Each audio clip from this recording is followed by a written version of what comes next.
Ni hao, je suis Grégo le Geek ou GG pour les intimes et je vous souhaite la bienvenue pour cette nouvelle vidéo avec aujourd'hui une montre connectée, la Xiaomi Amazfit. Allez, force rouge, non, force bleue ou plutôt force céramique. Eh oui, on va voir ça parce que la montre est plutôt intéressante, elle a vraiment de très bons côtés, mais il y a des trucs qui sont quand même un petit peu impardonnables. Eh oui, on va voir ça. Allez, parce que voir les produits en photo, c'est bien, mais les voir en vidéo, c'est mieux. Alors débridez-vous et découvrez tout notre high-tech au smartphone. Allez, on se fait après le générique.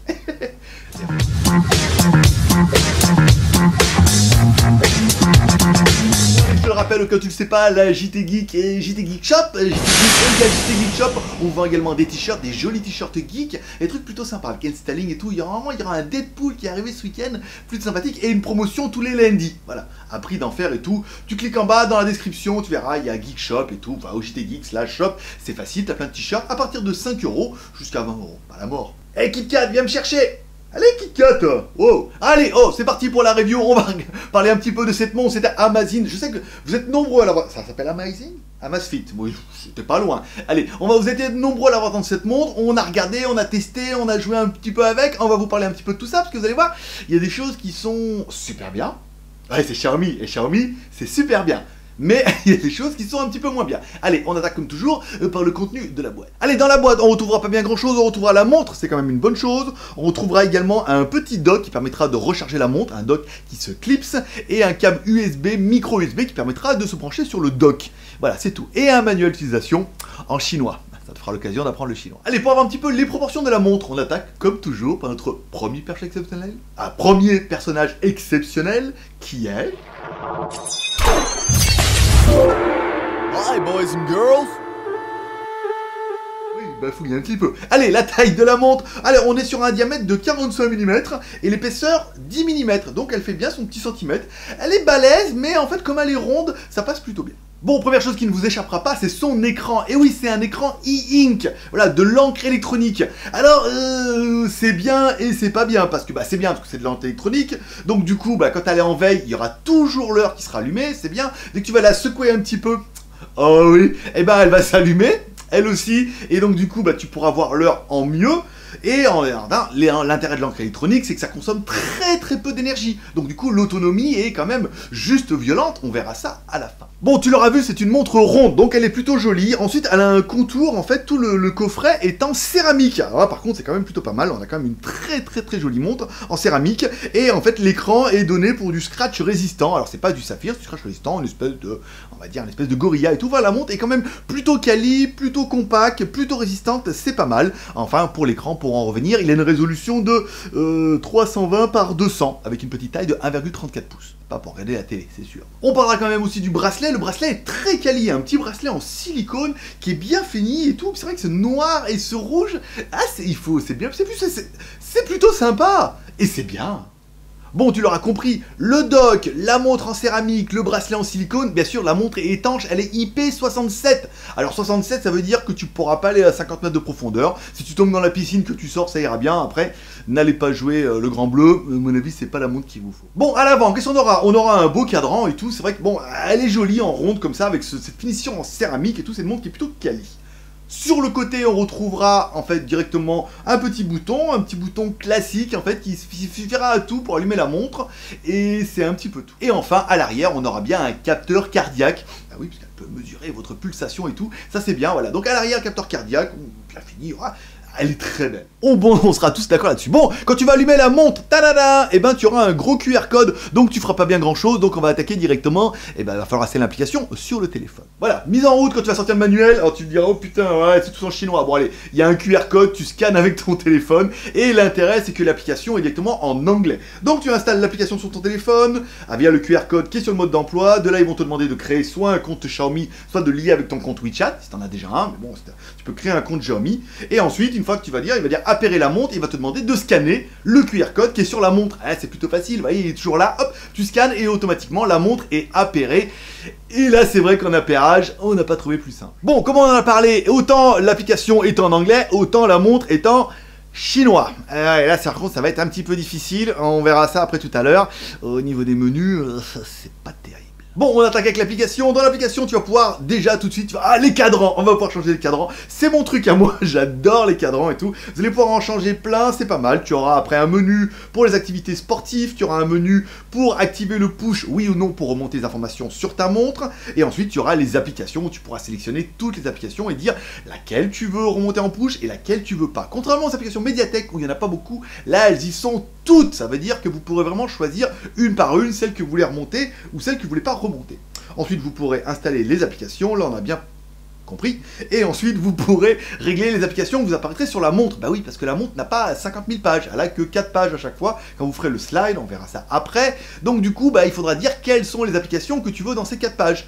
Donc là, il suffit de faire remonter et descendre les onglets, et tu choisiras les applications que tu veux voir en premier, si t'es plutôt musique, ou plutôt cardio, ou plutôt boussole, ou plutôt sportif, ou plutôt notification. Bon, enfin, l'application, je pense, la meilleure, ça sera quand même l'application météo. Voilà, tu peux aller sur le téléphone, tu mets bien dans météo, et là, il te dira, voilà, est-ce que vous habitez bien ici, est-ce que vous voulez bien les degrés en Celsius, et là, du coup, sur la montre, tu auras la météo.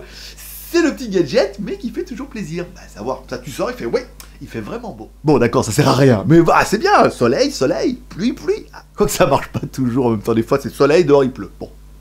Bon, tu l'auras compris, la montre est toujours allumée, ça veut dire que tu vois toujours l'heure, c'est génial. Hop, dès que tu inclines le poignet, hop, allez, petit rétroéclairage, et tu vois un peu mieux. Si tu veux mettre la montre en route, il faudra appuyer sur le bouton sur le côté, et là tu pourras accéder au menu. T'as beau taper dessus, double taper, la montre ne risque pas de se mettre dans les réglages par inadvertance. C'est quand même une bonne chose, petit bouton, il fallait bien qu'il serve à quelque chose. Bon, ce qu'on remarquera tout de suite, c'est quand on démarre la montre, c'est que le rétroéclairage avec le e-ink est pas violent, hein. Alors du coup, on se dit... voilà. Alors on aura éteint après, vous verrez après dans les autres vidéos, on a éteint l'éclairage, ça allait quand même beaucoup mieux, mais c'est vrai qu'en pleine lumière, le e-ink c'est bien, ça permet de voir un petit peu partout et tout, mais le rétroéclairage est pas violent. Alors ça sera un petit peu faire partie des points négatifs, mais on en parlera tout à l'heure. Donc du coup, quand tu auras dans ta montre, si tu vas en haut, tu pourras accéder au réglage directement. Donc après, tu pourras soit rechercher ton téléphone, donc tu cliques dessus et hop, ton téléphone se met à sonner, ça c'est plutôt pratique. Tu pourras régler la luminosité, alors savoir qu'il y a 3 logos en chinois, donc ça doit être moyen, pas faible, moyen et gros, donc on a mis en haut plus fort. C'est pas la folie. Le réglage du wifi. Et après, on sait pas. Et après, on sait pas. Et après, pour éteindre la montre. Voilà, après, en fonction des logos, tu arriveras à retrouver. Mais voilà, et là, les trucs en chinois, même c'est le moyen de vous y mettre. Bon, du côté montre plutôt classique, quand on va à gauche, et du coup, enfin, tu slide vers la droite, tu vas vers la gauche, enfin là où tu as le pouce à gauche, c'est à droite. Bon, après, tu as les menus pour le sport, là, pareil, on se retrouve avec, là, c'est tout en chinois, alors c'est pas terrible. Mais ensuite, si tu vas à droite, il y a une fonction qui est trop bien, c'est la fonction boussole. Et la boussole, elle est géniale. Xiaomi, c'est bien, on a dit. Voilà, on a accès effectivement à la boussole. Et la boussole, elle est super belle, elle est pratique. Et quand tu double-cliques sur la boussole, tu as accès au menu GPS, ce qu'on verra après directement dans d'autres fonctions. Car oui, une des fonctions principales de cette montre, c'est qu'elle a le GPS et le compas. Donc il y a une fonction sport. Et quand on va bien sur la fonction sport, il te dit bien, même c'est marqué en chinois, attention, il va falloir installer une application spécifique. Donc là, il faudrait sur le Play Store et installer vraiment une application qui est spécifique et qui est bien en anglais. Et là, enfin, nous on a vu dans les vidéos, apparemment c'est le vert. Voilà. Quand vous allez sur le truc, c'est ce vert. Là, vous mettez OK, application avec votre smartphone. Et là, après, vous pourrez vous suivre sur la route, machin. Alors, après, quelle map ils vont mettre? Parce qu'en Chine, il n'y a pas Google Maps. Alors, qu'est-ce qu'ils vont mettre comme map? Comment ça va suivre et tout? Là, c'est des fonctions où il va falloir rentrer dans le dossier. Mais apparemment, ça le fait. Et je pense que les développeurs vont essayer de développer quelque chose de plus sympathique. L'application est en anglais, la montre non. Mais bon, après, c'est relativement facile. Et puis, c'est l'occasion de vous mettre au chinois. Merde, attends, c'est la langue la plus parlée au monde, hein. Nom de Dieu. Bon, bien sûr, et forcément, vous l'aurez compris, vous pourrez remonter toutes vos applications en push. Alors nous on a réglé ça marche. Le vibreur est pas violent mais ça vibre un petit peu, c'est bien quand on les appelle aussi. Bon voilà, je vais pas vous faire une démo, oh c'est un appel et tout, voilà. Bon ça vibre et tout, on voit un petit peu, bon c'est pas mal. C'est une montre, ça sert aussi à ça, c'est vraiment du sport et des applications en push et une montre en e-ink qui est plutôt intéressant et surtout une montre qui est très jolie et bien finie. Transition incroyable avec le e-ink, on parle au niveau de l'autonomie. Alors le fabricant nous annonce 11,6 jours en veille, ça veut dire si vous n'utilisez rien, juste la montre. Wouh. Alors ensuite, si vous l'utilisez normalement, ils annoncent jusqu'à 5 jours, et si vous l'utilisez à fond les ballons avec l'utilisation en GPS tout le temps activé, ils annoncent 35 heures, à savoir que nous on l'utilise en montre avec les notifications depuis hier, et apparemment on a réussi à tenir quand même déjà plus de 24 heures, il reste encore de la batterie, donc je vais peut-être l'essayer ce week-end pour être sûr, et après on la mettra en vente au Geek Plus à moitié prix. Tchou! Allez, il est venu le temps du bilan, on va parler un peu des bilans de cette montre. Alors pour moi, les plus, je trouve qu'elle est très quali avec son boîtier en céramique, son écran, son bracelet, on a vraiment une montre qui est bien finie, on est d'accord. Elle fait tout! Sauf le café, mais je suis pas sûr, elle pourrait le faire. Avec une machine à café Xiaomi, bien sûr, parce que Xiaomi, Ok, c'est bien. Allez, elle fait presque tout, elle est vraiment bien, cette montre, c'est super sympa. L'écran e-ink, alors, bon gré, mal gré, c'est pas un écran super AMOLED, c'est un écran e-ink, ça a vraiment des avantages et ça a aussi des inconvénients. Autonomie, après c'est vrai qu'en plein soleil, on voit quand même un petit peu.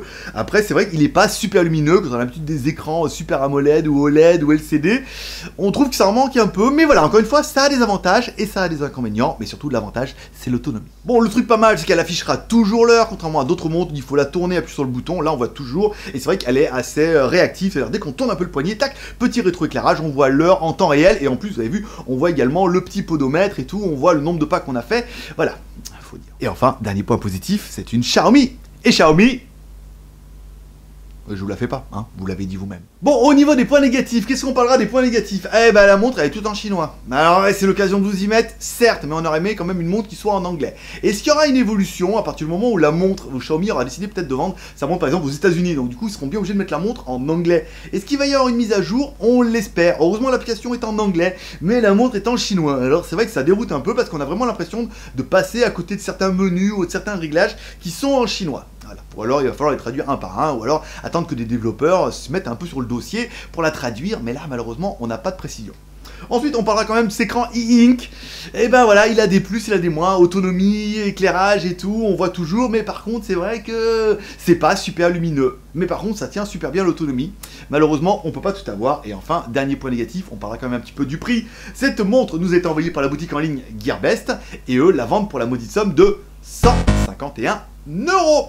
Alors oui, moi je trouve que pour 151 €, c'est une très belle montre, elle est bien finie, elle est quali, elle a plein de fonctions. Donc elle a plein de points positifs, mais il y a le petit point négatif dont on vient de parler, notamment l'OS qui est en chinois, qui risque d'en rebuter beaucoup d'entre vous en disant oh, mais elle est en chinois, hein, et moi je suis pas chinois. Ou t'aimerais bien l'être, ou moi avoir une chinoise. Après, ça dépend de chacun. Donc du coup, on se dit, après l'écran e-ink, on peut adhérer ou ne pas adhérer, mais c'est vraiment bien pour l'autonomie. Après, c'est clair que c'est pas une Samsung qui s'éclaire la mort et qui tient 20 heures d'autonomie. Donc je l'aime bien, mais voilà, il y a des points positifs et des points négatifs. Tout le monde ne verra pas midi à sa porte, où tout le monde verra, voilà, chacun, et c'est pour ça que vous allez me laisser un commentaire. Laissez-moi un commentaire pour dire ce que vous pensez de cette montre, et puis comme ça me permettra de voir un petit peu vos réactions par rapport à ce que je vous en ai parlé. Voilà, est-ce que c'est une montre que vous achèteriez, est-ce que vous la trouvez trop chère, est-ce que vous préférez d'autres modèles, est-ce que c'est plutôt intéressant, est-ce que tu es plutôt fan de Xiaomi, voilà, ou pas du tout, et tu me dis moi en commentaire, ça m'intéresse. Et puis comme toujours, tu peux me soutenir mon avec 3 R, le R de share, vidéo sur les réseaux sociaux, Twitter, Facebook, Google+, tu cliques sur partager, tu peux cliquer sur les réseaux sociaux pour faire voir à tout le monde cette montre Xiaomi Amazfit, parce que je pense bien qu'on est les premiers francophones à vous faire voir une petite vidéo là-dessus. Il est pas pieux fier le geek. Voilà, le commentaire, on vient d'en parler. Laisse-moi un commentaire pour dire ce que tu penses de cette montre, les points positifs pour moi, les points négatifs. Voilà, c'est la première montre de Xiaomi. Avant, c'était des bracelets connectés. Dis-moi ce que t'en penses. Et enfin, pour mon coach dans mon challenge, si t'as aimé cette vidéo, un petit pouce en l'air. Si t'as pas aimé cette vidéo, un petit pouce en bas. Ça marche également pour le produit. Beaucoup disent, alors, j'aime la vidéo, je mets ça, j'aime pas la vidéo, je mets ça. J'aime le produit, je mets ça, j'aime pas le produit, j'aime ça. Et ben écoute, fais-toi plaisir. Éventuellement, tu me laisses un commentaire pour dire, voilà, moi, j'ai mis un pouce en bas parce que je n'aime pas le produit. Voilà. Mais j'ai adoré la vidéo.